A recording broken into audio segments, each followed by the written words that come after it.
So Newcastle United are winners of silverware in English football for the first time in 56 years. And what a performance it was against Liverpool. They pulled out all the stops to nullify Liverpool's threat, didn't they? And Eddie Howe set his team up brilliantly. It certainly didn't look like the same team that's so far away from Liverpool in the league table, that's for sure. And they were kind of lucky in some ways that it wasn't Liverpool's most effective game too. But there were reasons for that. And I think to any neutral fan, especially watching, you could see exactly what Eddie Howe did to nullify the threat of Liverpool in this game. Now, both of these teams are renowned this season for having exceptional midfields. And I'd probably go as far as to say that these are probably the two of the best midfields in the Premier League when they're on form. So it was fascinating to see what kind of encounter we would find from these two midfield giants coming head to head and who would come out on top. And I think it was overwhelmingly Newcastle's by the looks of it. But you could see that physically on the pitch as well. Everything good that Newcastle did went through that midfield. And Joe Linton in particular was absolutely superb. He ran his socks off. You could just tell he cared. And I think that's simplifying it to a degree. But that's kind of what the difference was between the two sides for the most part. Newcastle really wanted this. And you could feel that from the stands. The supporters were desperate for some success, weren't they? And obviously they were here not so long ago and overseeing defeat against Manchester United in the same competition. So to see them back at Wembley to correct that wrong, yeah, the fans were keen to not let this happen again. And I think their voice really helped this Newcastle team reciprocate that energy. You could feel it on the pitch. They wanted it too. The players' reactions after the game said it all, really. You could see Bruno Guimaraes as well really kind of commented on how special the city is and how good a manager and coach Eddie Howe has been for him. The reason for the success, basically, that he credited. And Joe Linton was the same in his post-match interview. You could see a bit of a tear in his eye, couldn't you? And talking about how much it means to him and the journey he's been on as a player and the lows that he's experienced in his years with the club.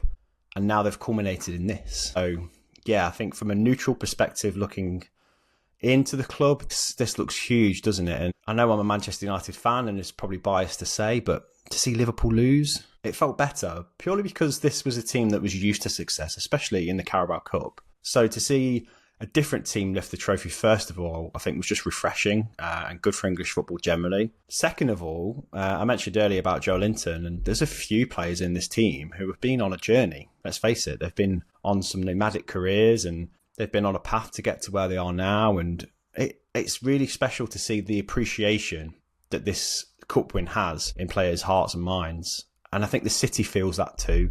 So yeah, from a romance perspective, this result felt like something that we hadn't seen in football for a while. I mean, how many different winners have there been at the Carabao Cup lately? About 4. So yeah, credit to Newcastle, and yeah, really well played. Liverpool didn't have an answer.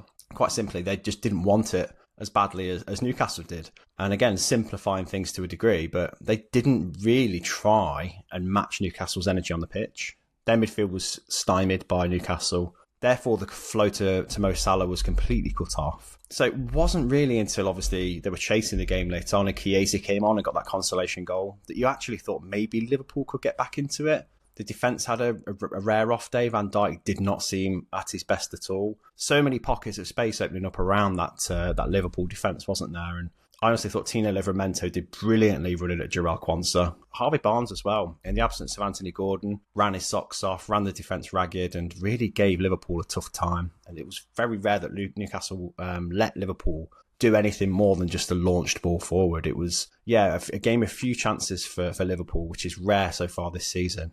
But Newcastle's finishes, what about those? Obviously, first of all, Dan Burn. What a week it's been for Dan Burn. England call up for him in a game that focused on set pieces too. And what a threat Burn was from set pieces, culminating in obviously the goal. What a brilliant header. Really good header.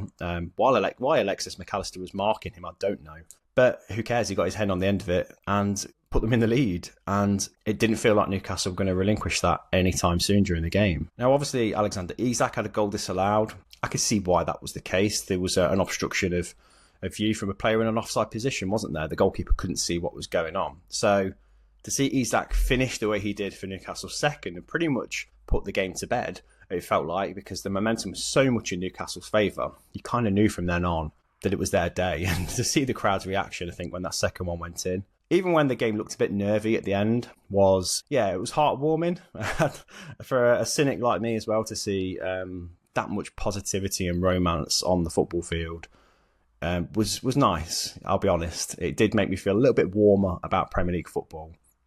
Now here comes the real bittersweet nature of this victory as well for neutral fans, which I'll try and explain to a degree in the most diplomatic way that I can. And while it's great for the city of Newcastle, a one-club city, to have success like this that they've been craving for so long, and to see the fans rewarded for this agony, this lifetime of wait for a trophy, and genuinely deserve it. This Newcastle team has performed brilliantly in the last couple of seasons. Eddie Howe has worked absolute wonders. So while it's great to see that kind of success, and while it's great to see a different team, a different name on the trophy, it does come with a caveat, doesn't it? And the elephant in the room is that you can't really disconnect this Newcastle United from the Saudi Public Investment Fund that's almost facilitated them getting this far. So, yeah, there's a degree of that romance not quite being there for some fans, myself included, where you do know that Newcastle are only really there because they've had some investment in recent years. However, I will caveat that by saying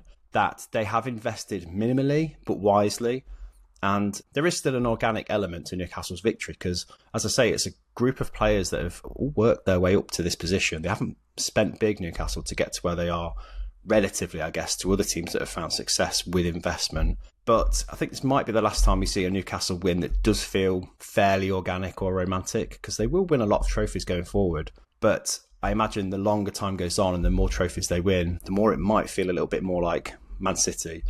But either way, a great result, a great day for Newcastle fans.